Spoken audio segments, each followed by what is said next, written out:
가지 묵상으로 하시겠습니다.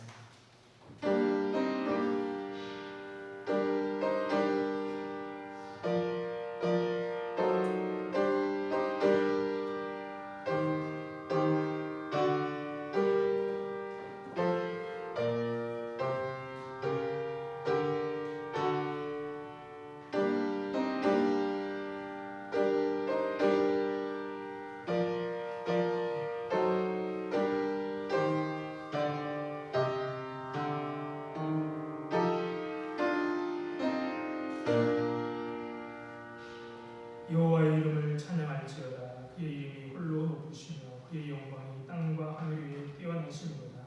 그가 그의 백성의 뿔을 높이셨으니 그는 모든 성도 곧 그를 가까이 하는 백성 이스라엘 자손의 찬양 받으실 이시로다. 아멘. 찬양 받으시기 합당하신 하나님, 오늘도 주님 앞에 나와 영광과 찬송과 예배를 드립니다. 부족한 우리들이지만 우리와 함께 하셔서 우리가 드리는 예배가 하나님이 기뻐 받으시는 예배가 되도록 인도하여 주옵소서. 감사하며 예수님 이름으로 기도드립니다. 아멘. 자리에 일어나서 찬송가 31장, 찬송가 31장 찬송 부르시겠습니다.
대동문 84번 히브리 12장입니다.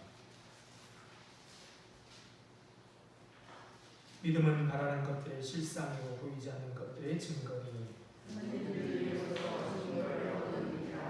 믿음으로 모든 세계가 하나님의 말씀으로 지어진 줄을 우리가 아나니 보이는 것은 나타난 것으로 말미암아 믿어지지 아니니라. 믿음으로 아벨은 가인보다 더 나은 제사를 하나님께 드림으로 의로운 자라 하는 증거를 얻었으니 하나님이 그의 권리를 주장하시니라. 그가 좋으나 그 믿음으로써 지금도 가느니라. 믿음으로 애로운 죽음을 보지 않고 옮겨졌으니 하나님이 그를 옮기심으로 다시 보이지 아니하였느니라. 그는 옮겨지기 전에 하나님을 믿지 않은 자라 믿음을 못하느니라. 믿음이 없이는 하나님을 기쁘시게 하지 못하나니 하나님의 나라는 자는 반드시 그가 이시고가 또한 그가 자기를 찾는 자에게 상 주시는 이심을 믿어야 할지니라. 아멘. 다같이 사도신경 말씀으로 신앙 고백하시겠습니다. 전능하사 천지를 만드신 하나님 아버지를 내가 믿사오며 그 외아들 우리 주 예수 그리스도를 믿사오니 이는 성모로 잉태하사 동정녀 마리아에게 나시고 본디오 빌라도에게 고난을 받으사 십자가에 못 박혀 죽으시고 장사한 지 사흘 만에 죽은 자 가운데서 다시 살아나시며 하늘에 오르사 전능하신 하나님 우편에 앉아 계시리라. 저희로서 산자와 죽은 자를 심판하러 오시리라. 성령을 믿사하며 거룩한 은혜와 성도가 서로 교통하는 것과 죄를 사하여 주시는 것과 몸이 다시 사는 것과 영원히 사는 것을 믿사옵나이다. 아멘. 자리에 앉으시죠. 찬송가 374장 찬송가 374장 찬송 주시겠습니다.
사랑과 은혜의 하나님, 오늘도 이렇게 좋은 날을 허락하시고 예배하게 하시니 참 감사드립니다. 하나님의 영광을 위해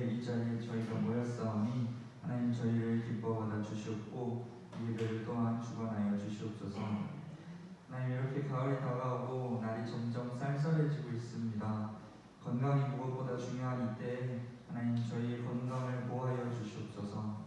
하나님께서 우리의 목숨도 보호하시니 건강 또한 하나님께서 보호해 주실 것을 믿사옵니다. 하나님 또 간구하는 것은 우리가 말씀으로 인하여 굳게 세워지게 하여 주시옵소서. 마음에 말씀을 더욱 사모하고 또 갈구하여서 하나님의 귀하신 뜻과 지혜를 깨달아 그렇게 살아가게 하여 주시옵소서. 하나님의 말씀만이 변하지 않는 진리임을 고백하며 또 말씀으로 준비되어 있을 때 하나님께서 저희를 들어 쓰시는 줄 믿습니다.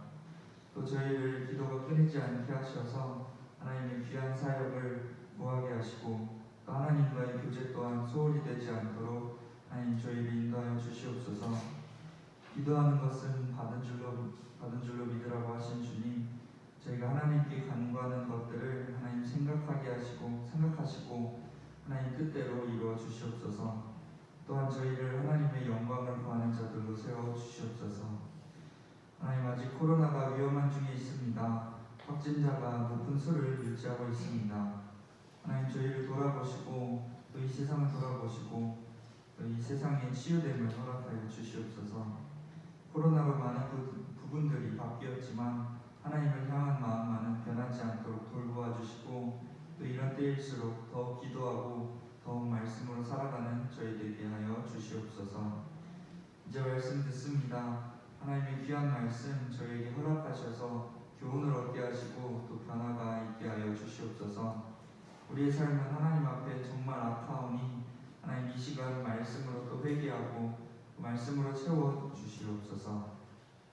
목사님께도 함께 하셔서 그 말씀 온전히 전파하도록 하여 주시고 방해하는 모든 무리로부터 지켜주셔서 하나님의 귀한 종으로 쓰임받기에 합당하도록 하나님 인도하여 주시옵소서. 항상 감사드리며 예수님의 이름으로 기도드립니다.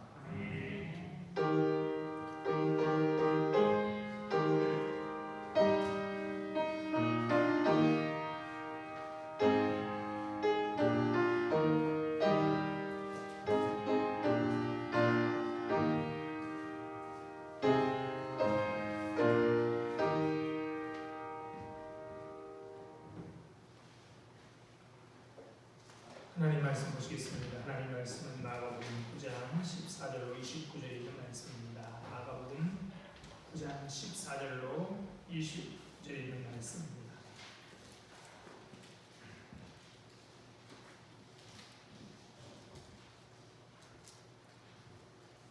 제가 자주지라고 읽겠습니다. 이에 그들이 제자들에게 와서 보니 큰 무리가 그들을 둘러싸고 서기관들이 그들과 더불어 변론하고 있더라. 온 무리가 거기 예수를 보고 매우 놀라며 달려와 문안하거늘 예수께서 물으시되 너희가 무엇을 그들과 변론하느냐. 무리 중 하나가 대답하되 선생님 말 못하게 귀신 들린 내 아들을 선생님께 데려왔나이다. 귀신이 어디서든지 그를 잡으면 거꾸러져 거품을 흘리며 이를 갈며 그리고 파리에 지는지라. 내가 선생님의 제자들에게 내쫓아달라 했으나 그들이 능히 하지 못하더이다. 대답하여 이르시되 믿음이 없는 세대여 내가 얼마나 너희와 함께 있으며 얼마나 너희에게 참으리요. 그를 내리로 데려오라 하시매 이에 데리고 오니 귀신이 예수를 보고 곧 그 아이로 심히 경련을 일으키게 하는지라. 그가 땅에 엎드려져 부르며 거품을 흘리더라. 예수께서 그 아버지에게 물으시되 언제부터 이렇게 되었느냐 하시니 이르되 어릴 때부터니이다. 귀신이 그를 죽이려고 불과 물에 자주 던졌나이다. 그러나 무엇을 할 수 있거든 우리를 불쌍히 여기사 도와주옵소서. 예수께서 이르시되 할 수 있거든이 무슨 말이냐. 믿는 자에게는 능히 하지 못할 일이 없느니라 하시니 곧 그 아이의 아버지가 소리를 질러 이르되 내가 믿나이다. 나의 믿음 없는 것을 도와주소서. 예수께서 무리가 달려와 모이는 것을 보시고 그 더러운 귀신을 꾸짖어 이르시되 말 못하고 못 듣는 귀신아 내가 내게 명하노니 그 아이에게서 나오고 다시 들어가지 말라 하시며 귀신이 소리를 지르며 아이로 심히 경련을 일으키게 하고 나가니 그 아이가 죽은 것 같이 되어 많은 사람이 말하기를 죽었다 하나 예수께서 그 손을 잡아 일으키시니 이에 일어서니라. 집에 들어가시며 제자들이 조용히 묻자오되 우리는 어찌하여 능히 그 귀신을 쫓아내지 못하였나이까. 이르시되 기도 외에는 다른 것으로는 이런 종류가 나갈 수 없느니라 하시니라. 아멘. 주님의 은혜와 평강이 우리와 함께 하시길 바랍니다. 내일 모레 화요일은 밤에 기온이 내려가서 흰 이슬이 내린다는 백로입니다. 헐몬의 이슬이 시온의 내림 같은 주님의 은총을 모두가 누렸으면 좋겠습니다. 하늘은 맑고 날씨는 그렇게 덥지 않아 등산하기 좋은 날씨입니다. 산에 오르는 시간은 참 좋습니다. 맑은 공기, 좋은 경치, 멀리 보이는 좋은 경치 뿐만 아니라 가까이 있는 푸른 나뭇잎과 야생화, 그렇죠? 알록달록한 단풍잎도 예쁘지만 푸른 나뭇잎도 예쁩니다. 간단한 정간식까지 먹으니 그만이죠. 옛날에는 식사도 지금 하기 어렵지요. 가파른 길을 오르니라 숨이 가빠오면 사람들은 말을 잇습니다. 그럴 때는 들숨과 날숨을 의식하려고 합니다. 무겁고 복잡한 마음은 내뱉고 소박하고 가벼운 마음은 받아들입니다. 산길을 걷는 시간은 그래서 기도의 시간입니다. 오르막길과 내리막을 걸으며 산행이 인생살이를 닮았다라고 생각되어집니다. 성경에서 산은 하나님을 만나는 장소로 소개되고 있습니다. 모리아산에서 아브라함은 여호와 일에 준비하시는 여호와 일에 하나님을 만났고, 호렙산에서 모세는 가시 떨기 나무같이 하찮은 이들 속에 임재하시는 함께하시는 하나님을 만났고, 시내산에서 말씀하시는 하나님을 만났고, 아말렉과 전투에서는 여호와 니시 깃발 되시는 하나님을 만났습니다. 이스라엘 피에 달아났던 엘리야가 호렙산에서는 세미한 음성 가운데 계시는 하나님을 만났습니다. 하나님을 만난 그들은 산에서 내려왔습니다. 우리도 아무리 산이 아름답고 좋아도 내려와야 하는 것이죠. 베드로가 랍비여 우리가 여기 있는 것이 좋사오니 우리가 초막셋을 짓겠나이다 라고 했지만, 예수님은 제 아들과 함께 산에서 내려오십니다. 예수님은 산에서 변모를 통해 변화된 모습을 통해 십자가에 달려 돌아가실 것이지만, 그럼에도 불구하고 예수님이 바로 영광스러운 하나님의 아들 메시아라는 사실을 확실히 보여주셨습니다. 하늘의 영광 가운데 계실 예수 그리스도께서 이 세상에 오셔서 하실 일은 다른 일이 아니라 바로 십자가의 고난과 죽음임을 보여주셨던 것이죠. 그렇죠? 하늘에 계실 우리 주님이 이 땅에 오신 그 이유대로 그래서 산에서 우리 주님은 내려와 오셔야 하셨습니다. 그러나 그것을 이해하지 못하고 산 위에서 주님의 영광스러운 모습을 보았던 자는 마음이 들떠 있었습니다. 하지만 산 아래의 현실은 그들을 달콤한 기쁨 속에 머물 수 없도록 했습니다. 산에서 내려온 그들은 다른 자들이 큰 무리에 둘러싸인 채 서기관들과 논쟁하는 광경을 보았습니다. 산에 내려오는 예수를 보고 많은 사람들이 놀라서 달려왔지만, 주님은 제 아들에게 묻는 것이죠. 너희가 그들과 무슨 논쟁을 하고 있느냐? 제 아들은 묵묵부답합니다. 남아있던 9자들은 아무 말이 없습니다. 그러자 무리 가운데 한 사람이 나서 말을 못하게 하는 귀신에 들린 자기 아들의 이야기를 합니다. 그의 아들은 말도 못하고 듣지도 못하는 아마 간질병을 앓았던 것 같습니다. 그 아들은 단순히 병에 걸린 것이 아니라 악한 귀신이 그를 사로잡은 것이죠. 그리고 증상은 점점 심해져 갑니다. 어떤 때는 위험하게 불 속으로 들어가 또는 물 속으로 뛰어들기도 합니다. 아들을 치료하기 온갖 노력을 아마 했을 것입니다. 하지만 뾰족한 수가 없었습니다. 간신히 정말 힘겹게 몸을 추스리게 하면 괜찮은가 하더라도 또다시 그런 일이 되풀이되곤 합니다. 때로는 무섭기도 합니다. 그렇게 많은 시간이 흘렀습니다. 지나온 시간만큼 가족들의 삶은 황폐해져 갔을 것입니다. 어느 날 예수가 자기 말에 오셨다는 소문을 들었을 때 그 아버지는 예수를 만나러 한달음에 달려왔습니다. 예수가 병을 고쳤고 예수가 귀신을 내쫓는다는 소문은 이미 사람들 사이에 널리 퍼져 있었습니다.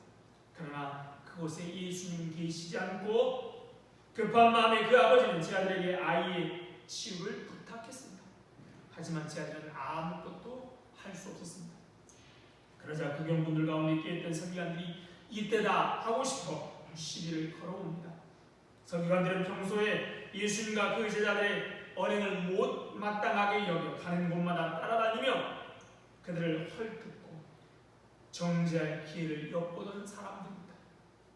그런데 9명이나 되는 예수의 제자들이 어린아이에게서 귀신 하나 쫓아내지 못하고 쩔쩔매는 것을 보며 잘됐다 라고 생각하며 많은 사람 앞에 망신을 주려고 했기 때문에 제 아들과 크게 말다툼이 일어났습니다.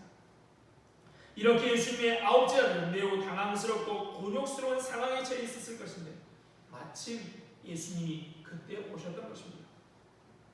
예수님이 무슨 말인지 물으실 때 제 아들은 대답하지 못하자 아이 병을 고치게 찾아와 왔던 아버지는 예수께 이렇게 말합니다. 선생님, 말 못하게 귀신 들린 내 아들을 선생님께 데려왔습니다.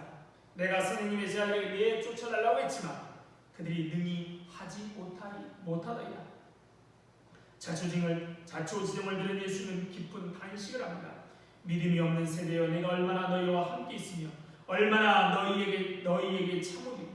제 아들의 무능함이 예수님의 시름을 깊게 하고 있습니다. 그동안 3년 동안 예수님은 그들과 함께 하셨고요.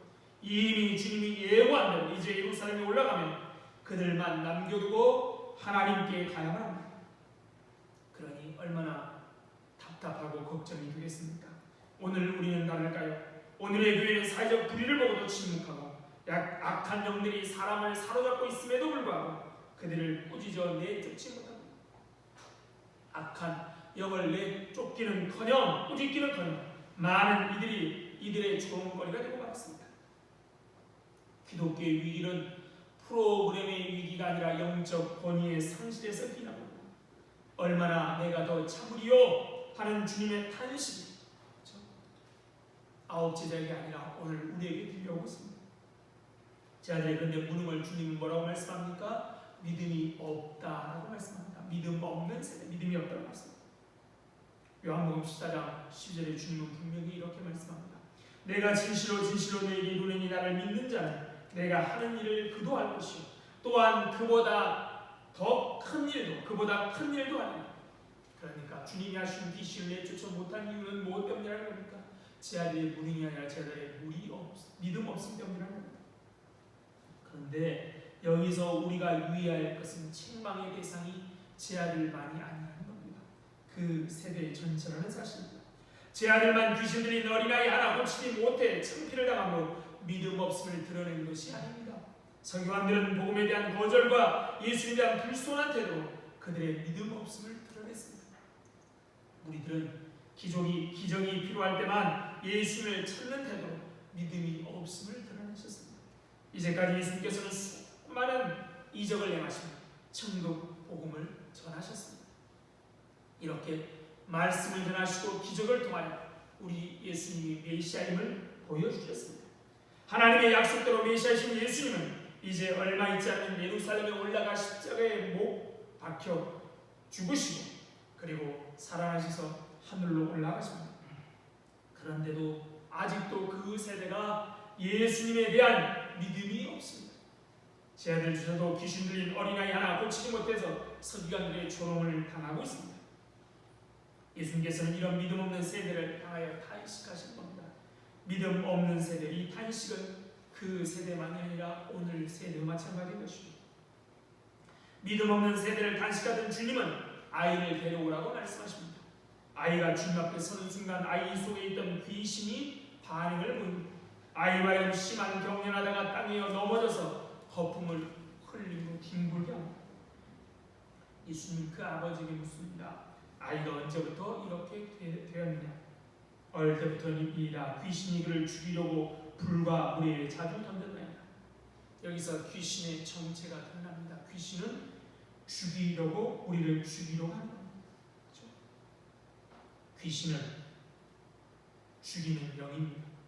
사탄이 아무리 천하만국을 보여주며 그것을 준다고 해도 그것은 우리를 죽이는 것입니다. 우리로 경쟁과 속도와 효율 속으로 몰아가며 더 많은 부와 행복을 가져다 준다고 말해요. 그것은 결국 우리를 더 많은 부, 더 많은 행복을 주는 것 같지만 결국 우리를 죽이는 것입니다.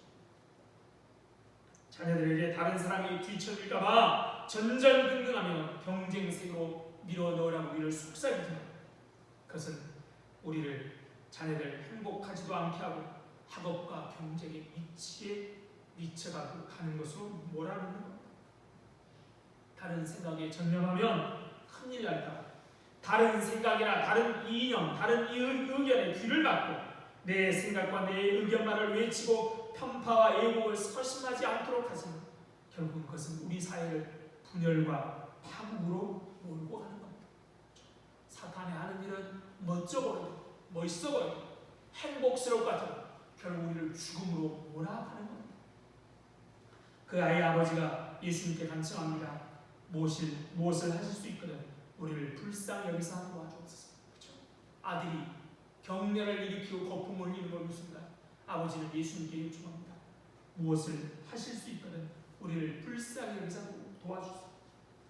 제 아들이 고치는 것에 실패한 것을 본 그 아버지는 예수의 능력에 대해서 믿지 못하고 있습니다. 그는 예수님의 능력을 믿는 믿음이 없었습니다. 이 말에 주님은 뭐라고 대답하십니까? 할 수 있거든이 무슨 말이냐? 믿는 자에게는 능히 하지 못할 일이 없느니라. 할 수 있거든이 무슨 말이냐? 믿는 자에게는 하지 못할 일이 없느니라. 능히 하지 못할 일이 없느니라. 이 말씀을 우리 성도라면 다 좋아하지요. 그러나 이 말씀은 우리가 감격하여 이 말씀을 믿음의 만능이나 믿기만 하면 만사 형통으로 이해합니다. 그러나 그것은 주님의 말씀을 잘못 이해하는 것입니다. 믿음을 지키다가 어려움을 겪는 사람이 얼마나 많습니까? 악한 자들 가운데 잘 사는 경우도 또 얼마나 많습니까? 성경을 읽어보면 그런 사람들 때문에 실족할 뻔했다라고 시편 73편에 시인은 고백하지 않습니까? 우리는 이 말씀의 강조점을 능치 못할 일이 없다는 데 두고 있지만 강조점은 여기 믿음에 있는 것이죠. 믿음이 없이는 하나님을 기쁘시게 할 수도 하나님이 그렇게 역사할 수도 없다는 것입니다. 하나님은 자신의 역사를 이루가시되 믿음의 사람들을 통해서 그러하신다는 겁니다. 칼빈은 종교개혁자 칼빈 선생은 이 구절 이렇게 주석합니다. 주님의 풍부한 선물이 우리에게 주어지지 않는 것은 주님의 탓이 아니라 은혜가 감질나게 조금씩 흘러나오는 것은 우리의 신앙이 협소하기 때문이다. 그렇죠? 수도꼭지에 물이 졸졸졸 나오는 것은 서울 같은 경우는 다른 데는 혹시 모르지만 서울 같은 데는 수원지에 물이 부족해서가 아닙니다. 수도꼭지에 문제가 있는 것이죠. 이 사실을 우리는 어중간하게 믿는 이 이야기에 나오는 아버지에게서 배울 수 있다. 칼빈은 이렇게 말하고 있습니다. 그래서 그러한 믿음의 이 아이의 아버지로 예수님은 초청하고 계신 겁니다. 이제껏 그는 예부적인 상황 곧 아들의 질병만 심각한 문제로 여겼을 것입니다. 또한 제 아들이 고쳐주지 못하는 능력 없음이 문제였다고 생각했을 것입니다. 그런 그가 예수님의 책망의 음성을 듣고서 이런 외부적인 상황이 문제가 아니라 바로 자기 자신 가운데 믿음 없음이 문제의 근원임을 깨닫게 된 것이죠. 그래서 그는 이렇게 소리집니다. 내가 믿나이다. 나의 믿음 없는 것을 도와주소서. 그는 믿음 없음을 인정하고 있습니다. 그리고 믿음 없음을 진정으로 해결하고 믿는다라고 고백합니다. 그러면서 자신의 믿음 없음을 도와달라고 우리 주님께 간구합니다. 예수님의 말씀 앞에 진실하게 믿음 없음을 통해하며 믿음을 주심으로 전심으로 간구하는 아버지, 예수님께서는 더러운 귀신을 꾸짖으십니다. 그 아이에서 나오고 다시 들어가지 않다. 그냥 나가지 않고 귀신은 마침내 소리를 지르며 심한 경련을 일으켜 놓고 나갑니다. 그러자 그 아이는 죽은 사람처럼 되었습니다. 주님이 그의 손을 잡아 일으키셨습니다. 그는 이제 새로운 존재로 태어났습니다. 예수님의 말씀과 만남이, 주님과의 만남이 그를 새롭게 만든 것입니다. 아홉째 아들은 예수님 덕분에 진땀나고 망신스러운 자리에서 벗어나겠죠. 아이의 귀신을 쫓아내지 못해서 서기관들에게 역습당하는 그런 참 등에 땀나는 망신스러운 자리를 벗어나긴 했지만 예수님께서는 쉽게 내쫓는 귀신을 왜 우리는 내쫓지 못했을까라는 그런 이해가 되지 않고 또 궁금해졌습니다. 그래서 사람들이 다 물러가고 집으로 들어가자 예수님께 조용히 물었습니다. 우리는 어찌하여 그 귀신을 쫓아내지 못하는가? 이 질문은 초대교회가 풀어야 할 숙명적인 숙제였고 우리가 풀어야 할 숙제입니다. 왜 우리는 그런 능력이 없는가? 왜 우리 교회는 왜 그런 능력이 없는가? 누군들 맥없이 살기를 원하겠습니까? 악한 영들이 준동하는 세상에서 상처 입은 사람들을 치유하지 못하고 그들에게 아무런 비전을 제시하지 못하는 무기력함이란 얼마나 참담한 일입니까? 더러운 귀신을 쫓아낼 권능을 잃은 교회 혹은 성도들은 살았다는 이름은 가졌으나 실상은 죽은 자에 지나지 않습니다. 제 아들의 질문은 절박합니다. 그러나 거기에 대한 주님의 답변은 진부해 보입니다. 기도 외에는 다른 것으로는 이런 종류가 나갈 수 없고 하지만 이 말 외에 무슨 말을 하겠습니까? 세상 일을 풀어나가는데 무슨 뾰족한 수가 있겠습니까? 인생에는 지름길이 없습니다. 꾸준히 성실과 인내로 가는 일밖에 없습니다. 인생에는 로또 복권이 없습니다. 성실하게 꾸준히 인내로 가는 일밖에 없습니다. 문제는 길을 잃지 않는 것이고 낙심하지 않는 겁니다. 그렇죠?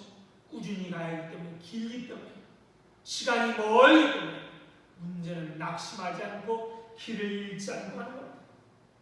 그게 잘 가는 것이죠. 기도란 우리의 사정을 하나님께 아뢰는 것이기도 하지만 하나님의 마음을 우리 마음에 모으시는 과정이기도 합니다. 기도해야 악한 영들의 실체가 보입니다. 젊은이들을 마치 죽은 자처럼 무력하게 만들고 때로는 광포하게 만드는 악한 영들 말입니다.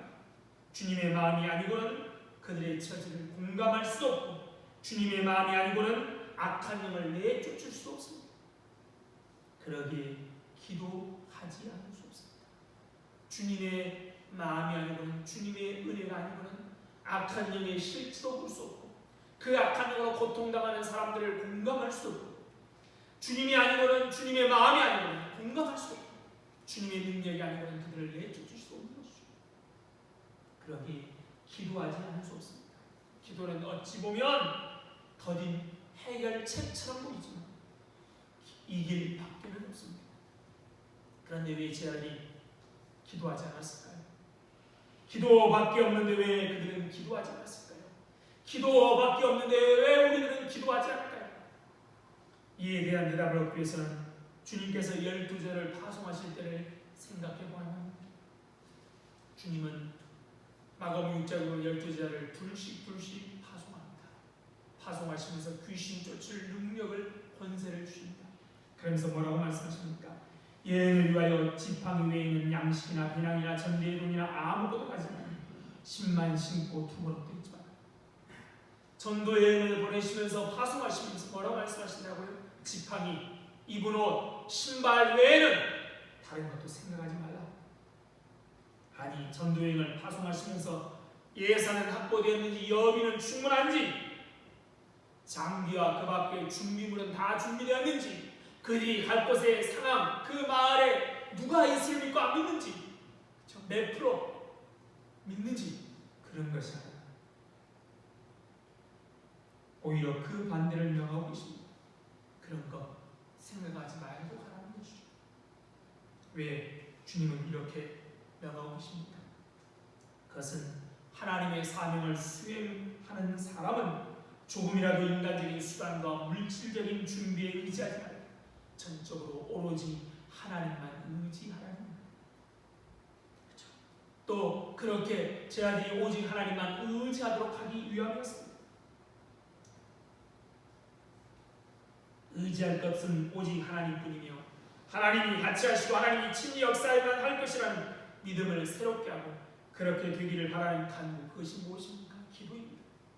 예수님 없이 자기들만 지금껏 예수님과 함께 했는데요, 예수 없이 자기들만 그것도 둘씩 짝을 지어 전도 파송을 받은 자들은 분명히 두렵고 떨림 가운데 오로지 하나님만 믿고 간절히 기도하며 그 일에 임했을 것입니다. 그렇죠? 아무것도 없잖아요. 그런데 그렇게 오로지 하나님만 믿고 기도하며 그의 일들을 감당할 때 놀라운 사실들을 경험합니다. 제 아들이 나가서 회개하라 전파하고 많은 귀신을 쫓아내며 많은 병자에게 기름을 발라 고쳐라. 그러니까 이 제 아들은 이미 귀신을 쫓아내고 병도 고친 경력이 있습니다. 그런데 왜 이번에는 기도하지 않아서 실패합니까?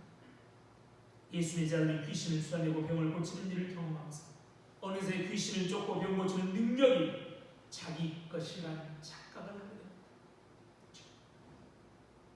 그러니 교만해진 것이죠. 두렵고 떨림 때문에 그저 하나님께 간절히 매달려 기도해야 할 절박함이 점차 사라지게 되었습니다. 기도하기를 게을리했고 심지어는 기도조차 하기를 아예 잊어버리고 있었습니다. 그렇죠? 귀신을 쫓아갔거든요. 그러니까 나는 이미 귀신 쫓는 능력이 내게 있다라고 내 것이라고 생각하는 것이죠. 그래서 저번에 전도행처럼 그렇게 절실하게 하나님께 매달려 하나님만 의지하고 하나님께 기도하지 않아도 것입니다. 그러나 받은 모든 신령한 능력은 귀신을 쫓아내는 것은 뭐든 우리에게 주어진 모든 달란트는 다 주님의 것이지 나의 것 또는 제 아들의 것이 아닙니다. 그것은 날마다 하나님께 새로 받아야 하는 것이죠. 이런 점에서 이것은 마치 이스라엘 백성들이 광야에 먹었던 만나와도 유사합니다. 만나는 결코 쌓아둘 수 없었습니다. 쌓아둔 만나는 벌레가 생기고 냄새가 나서 못 먹게 되는 것이죠. 그래서 이스라엘 백성들은 매일 아침마다 나가서 거두어야만 했습니다. 이스라엘 백성들이 하루의 생명을 위한 만나를 얻기 위해 장막에서 나와야 했던 것처럼 모든 그리스도인들도 하루의 생명을 위하여 인생의 모든 필요를 해결해 주시는 하나님께 매일 나와야만 합니다. 또한 주님의 파송을 받아 전도로 나갔을 때 둘씩 나가서 성공했던 제자들은 과거의 경험과 경력을 의지하게 된 것이죠. 그렇죠? 해봤어. 나는 했어. 나는 마음에 썼다는 것이죠. 과거에 그들은 주님 같은 능력과 권세를 행하여 눈에 보이는 결실을 거뒀습니다. 그래서 사나리의 자들은 지금 과거를 회상하며 지난날의 경험과 경력을 의지하며 이까지 귀신 하나쯤이야 하고 생각하고 덤벼들었을 것입니다. 거기다 어떤 마음이 있어요? 예수님 딱 3명만 골라서 데리고 산에 올라가시는 겁니다. 우리가 그들보다 못할 게 뭐가 있어? 우리는 이미 해봤어. 그래서 과거의 승리에 지금도 승리할 것이라는 착각을 종종 우리는 지난날의 신앙의 승리나 엎드려 돌아보며 만족할 때가 있습니다. 그러면서 현재도 여전히 과거의 그 상태인 줄로 착각합니다. 그러나 어제와 오늘은 분명히 다릅니다. 오늘은 항상 어제와 같거나 또는 어제보다 더 좋을 수는 없습니다. 물론 말씀과 기도의 교제를 하나님과 교제를 하며 하나님과의 관계를 계속한다면 오늘이 어제보다 성장할 수 있지만 대부분 그렇지 않습니다. 신앙이란 가만히 있어도 성장하거나 그대로 있지 않습니다. 가만히 있으면 신앙은 퇴보하고 과거에 아무리 위대하고 훌륭한 업적을 남겼다고 할지라도 그것이 현재도 그렇다라고 결코 할 수 없습니다. 그러므로 날마다 말씀을 읽고 기도하며 주님을 생각하며 뼈들이 향해 나가야 되는 것이죠. 해봤는데 그러니까 돼 또는 해봤는데 안 돼 라고 하지 마십시오. 과거의 경험과 경력이 아무리 위대할지라도 그것만 의지한 채 평생을 살아갈 수 없습니다. 죽은 자가 아니라 산자의 하나님이신 주님은 과거 속에 계신 것이 아니라 항상 현재 속에 우리를 만나실 것을 원하고 계심을 우리는 언제나 기억해야 하는 것이죠. 기도 없이 시도된 모든 일은 결코 성공할 수 없습니다. 만일 기도 없이 어떤 일이 잘 되었다면 그것은 가족이나 친구와 같은 다른 사람의 기도 덕분입니다. 아니면 그 일이 잘못된 것일 수 있습니다. 누군가 기도 때문에 잘 되고 있는 것이고요. 아니면 우리가 단지 잘 되고 있다고 느낄 뿐이지 그것은 결코 잘못된 일이라는 겁니다. 기도 없이 어떤 일을 한다는 것은 결과적으로 하나님보다 인간 자신의 능력이나 힘을 의지한다는 것입니다. 그러므로 기도하지 않는다는 것은 하나님에 대한 하나님 대신 인간을 믿고 의지하겠다는 것이고 결국 불신앙과 다름이 없습니다. 신앙은 결국 독립적이거나 자립이 될 수 없습니다. 철저하게 주님께 의존해야 합니다. 더 많이 기댈수록 더 많이 의지할수록 좋은 것이 바로 신앙입니다. 그 의지를 표현하는 것이 바로 기도입니다. 어떤 일을 아무것도 하지 말고 기도만 하는 일이 아니죠. 우리는 열심히 땀 흘려 내 하나님 주신 지혜, 하나님 주신 경험, 하나님 주신 달란트를 활용해 열심히 하지. 그것만으로 할 수 없습니다. 오히려 그래서 잘 된다 할지라도 하나님이 함께 하시면 그것이 오히려 화입을 하게 엎드린 것이고 또한 내가 갖고 있는 경험, 달란트가 내 것이 아니라 하나님 것이고 그걸 깨닫지 못하면 오히려 경험이 독이 되고요. 오히려 달란트가 독이 되는 겁니다. 축구 선수들 드리블 잘하는 달란트가 있는 선수가 있습니다. 그런데 그것 하다가 정말로 빠른 시간 안에 찔러주고 패스할 타임을 놓친다면 독이 되는 것이죠. 그러기에 아무리 뛰어난 달란트 경험이 있을지라도 매번 주님 앞에 무릎을 꿇어야 합니다. 그러나 기도 그 자체가 무슨 마술적 힘을 갖는 것은 아닙니다. 근원은 기도 자체에 있는 것이 아니라 기도에 응답하시는 하나님의 은혜에 있습니다. 이걸 잊지 말아야 됩니다. 기도가 자랑거리가 되어서는 안 됩니다. 기도에 응답하시는 하나님이 우리의 유일한 자랑이 되어야 합니다. 믿음도 마찬가지입니다. 믿음이 만사형통이 아닙니다. 모든 것이 믿음이 아니라 우리의 믿음을 보시고 일하시는 하나님의 은혜에 있습니다. 우리의 겨자씨 같은 믿음을 보시고 산을 바다로 만드시는 하나님의 은혜에 있는 것입니다. 우리의 믿음의 능력이 있는 게 아니에요. 겨자씨 같은 믿음 일자 그것을 보시고 산을 바다로 만드시고 나무를 들어 바다로 던지신 하나님의 은혜에 있는 것입니다. 하나님 앞에 전적으로 무력한 우리 자신을 인정해야 하는 것입니다. 우리의 기도에 응답해 주시는 하나님의 은혜를 만각하고 기도 많이 한다는 자만심만 가득 차 있다면 기도를 무조건 요술방망이로 여기는 한 우리에게 더 이상 기대할 것이 없습니다. 한국교회가 믿음이 좋아서 이렇게 성장하는 것이 아닙니다. 부족한 믿음이지만 이것을 보시고 하나님이 일하셨기 때문입니다. 오늘도 믿음 없는 우리들에게 믿음을 더하여 주시고 기도하게 하여 하셔서 우리로 주의 일을 감당하게 하시는 주님의 은혜가 우리에게 있어서 우리가 이렇게 살아가고 있는 것입니다. 그러기에 할 일 없다 그냥 하지 마시고 고난할 때라 할 수 있는 게 아무것도 없다라고 하지 마시고 오늘도 믿음 없는 우리에게 믿음을 더하여 주시기를 기도합니다. 또한 참된 기도에 응답하신 하나님의 은혜를 믿고 주의 일을 이루어가시는 우리 모두가 되기를 소원합니다. 참 좋으신 하나님 은혜와 사랑을 감사합니다. 이미 우리에게 필요한 모든 능력을 주신 하나님 감사합니다. 그런데 그 능력이 우리 것이라는 자만 또는 우리는 아무것도 없다라는 절망 속에 살아가는 믿음 없는 우리를 긍휼히 주시고 믿음 없는 우리에게 믿음을 더하여 주셔서 기도하며 믿으며 하나님의 귀한 복의 통로가 되는 저희들 될 수 있도록 역사하옵소서. 오늘날 한국교회 이렇게 밖에 버려지고 밟히는 지국과 형상까지 이렇게 가게 되었습니다. 그럴지라도 우리의 무능함을 깨닫고 주님 앞에 엎드리기만 하면 그래서 주님이 우리를 불쌍히 여겨주시기 바랍니다.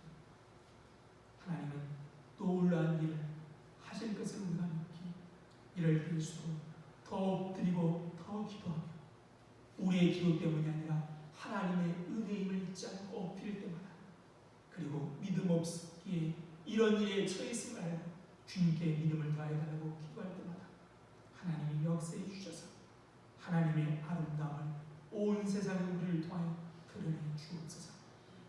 버러지 같고 아무짝에도 쓸모없지만 주님의 손에 들린 귀한 지팡이, 귀한 몽땅 필이 되어 하나님의 아름다움을 온 세상에 드러내는 저희들도 은혜를 풀어주옵소서. 하나님 이렇게 가을입니다. 귀한 열매를 추수해야 할 가을 하나님 아시죠. 아무것도 없어서 애타게 울고 있는 사람들에게도 하나님 은혜를 베푸셔서 귀한 열매를 거둘 수 있도록 함께하여 주옵소서. 감사하며 주님 이름으로 기도드립니다. 아멘. 찬송가 433장 찬송 부르시면서 준비하시는 분 계시겠습니다.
참 좋으신 하나님 감사합니다.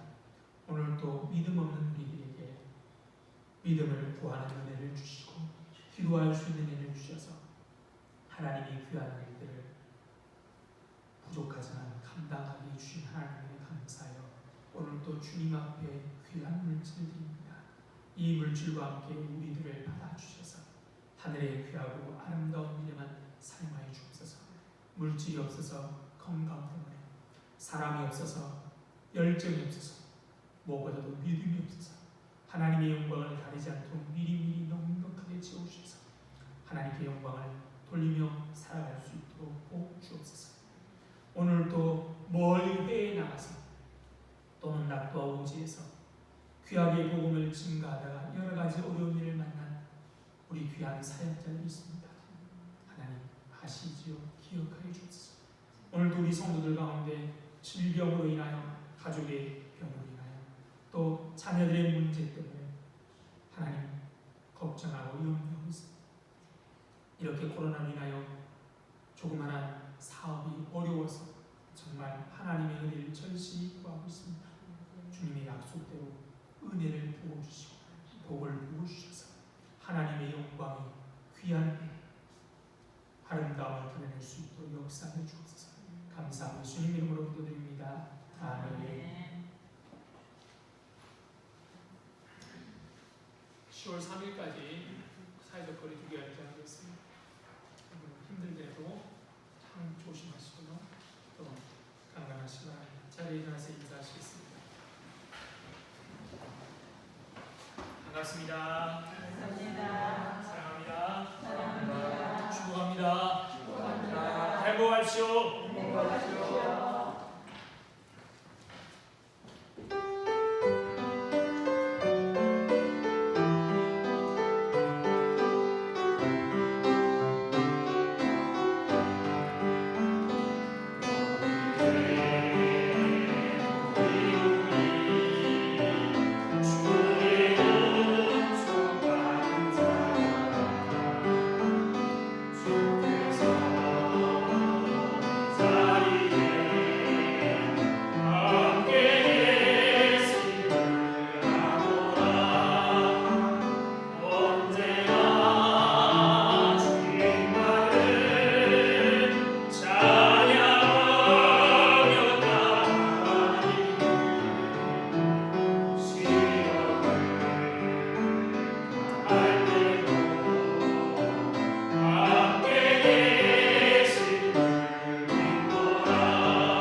지금은 생명 되신 우리 주 예수 그리스도입니다. 하나님 아버지의 다 없으신 사랑과 성령님의 교통하심을 오늘도 오로지 하나님만 믿고 의지하기로 다짐하며 하나님께 믿음 주시기를 간구하며 나아가기로 다짐하며 이 자리에 모인 모든 성도들 위해와 그들의 가정과 하는 일 위해 우리 공동체 위해 이제부터 영원토록 함께 있을지어다. 아멘.